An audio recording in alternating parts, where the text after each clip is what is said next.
یہ سابق کہف کا جو قصہ ہے، اب میں سمجھتا ہوں کہ پورے وثوق کے ساتھ ہم کہہ سکتے ہیں کہ یہ قصہ کیا تھا۔ دیکھیے، جب حضرت مسیح علیہ السلام آئے ہیں تو یہ پورا علاقہ جو ہے فلسطین کا، اور یہاں پہ جو آپ نے تبلیغ کی ہے، تو یہ اس وقت رومن امپائر کا ایک حصہ تھا۔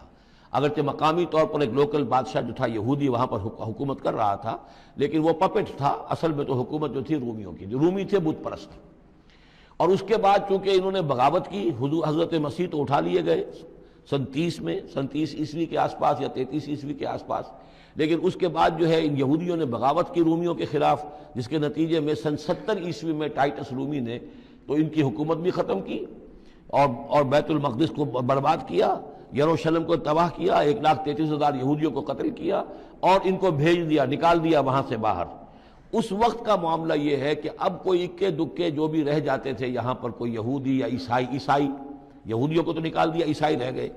لیکن عیسائیوں پر بھی بہت ظلم ہوتا تھا۔ یہ موحد تھے، حضرت عیسیٰ کے ماننے والے، وہ بت پرست تھے۔ تو اس زمانے میں کہیں بادشاہ کوئی تھا، ڈیسیس یا دقیانوس جس کو کہتے ہیں، اس کے زمانے میں کچھ جو عیسائی تھے حضرت عیسیٰ پر ایمان رکھنے، آج کے عیسائیوں پر قیاس نہ کیجئے، جو نصارہ تھے، حضرت عیسیٰ کو ماننے والے جو موحدین تھے،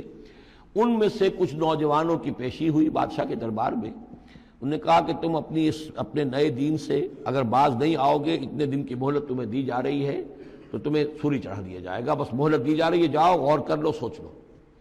ان لوگوں نے آ کر سوچا کہ اب نہ تو ہمارے لیے یہ ممکن ہے کہ ہم مقابلہ کر سکیں، چلو کسی غار میں چھپ جاتے ہیں، دیکھیں اللہ تعالیٰ کیا کرتا ہے ہمارے لیے۔ وہ ایک غار میں جا کر چھپ گئے، اور غار میں جا کر چھپے ہیں تو اللہ نے انہیں وہاں پر سلا دیا، موت تاری نہیں کہ سلا دیا۔ اللہ کروٹ بھی بدلواتا رہا، ان کے لیے سارا کچھ بندوبست کیا، اللہ کی قدرت میں تھا۔ حضرت عزیر کو 100 برس کے لیے مار دیا تھا، موت کے بعد ان کو دوبارہ زندہ کر دیا۔ لیکن یہ کہ ان کا معاملہ یہ ہے کہ ان کو وہاں پر جو ہے تقریباً 300 برس یہ وہاں پر پڑے رہے اس غار کے اندر۔ غار کی شکل کچھ خاص ایسی تھی کہ ادھر آنا جانا لوگوں کا تھا ہی نہیں، اور یہ ہے جو موجودہ ترکی کے علاقے میں شہر ایفسس ہے ایک، اس کے آس پاس ہیں اس طرح کے غار، جیسے ایجنٹا کے غار ہندوستان کے مشہور ہیں، ایسے ہی وہاں بھی غاروں کا سلسلہ ہے، اور ہیں بھی وہ ایسے کہ ان کے دہانے جو ہیں وہ ہیں شمال کی جانب، تو دھوپ ان میں براہ راست نہیں جاتی، صرف یہ کہ ریفلیکٹڈ لائٹ تو آتی ہے، لیکن یہ کہ براہ راست دھوپ نہیں جاتی، تو ایک طرح کا اندھیرا سا اس کے اندر، ٹوائی لائٹ جسے آپ کہہ لیں، وہ رہتا ہے سارا دن۔ وہاں پر یہ 300 برس تک سوتے رہے۔ اس 300 برس کے عرصے میں یہ ہوا کہ رومن امپائر جو ہے اس نے خود عیسائیت اختیار کر لی۔ 300 عیسوی کے اندر کانسٹنٹائن جو تھا ایمپرر، وہ عیسائی ہو گیا، اب پوری امپائر جو عیسائی ہو گئی۔ اب اس کے زمانے میں اس کے بعد تھیوڈوسیس ہے ایک، 446 عیسوی میں یہ تھا، اس کے زمانے میں اللہ تعالیٰ نے ان لوگوں کو جگایا 300 برس کے بعد۔ اب یہ سمجھ رہے ہیں کہ وہی زمانہ ہے، وہی کفار کی حکومت ہے، وہی مشرکین ہے۔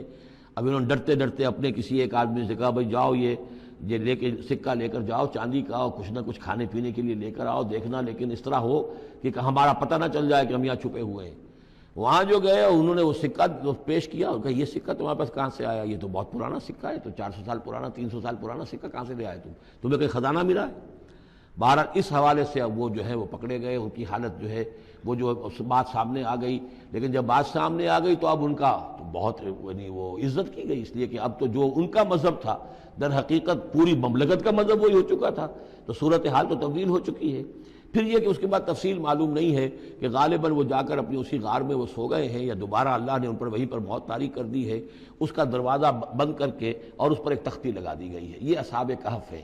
گبن کی جو ہے the decline and fall of Roman empire, اس میں بھی یہ 7 سلیپرز،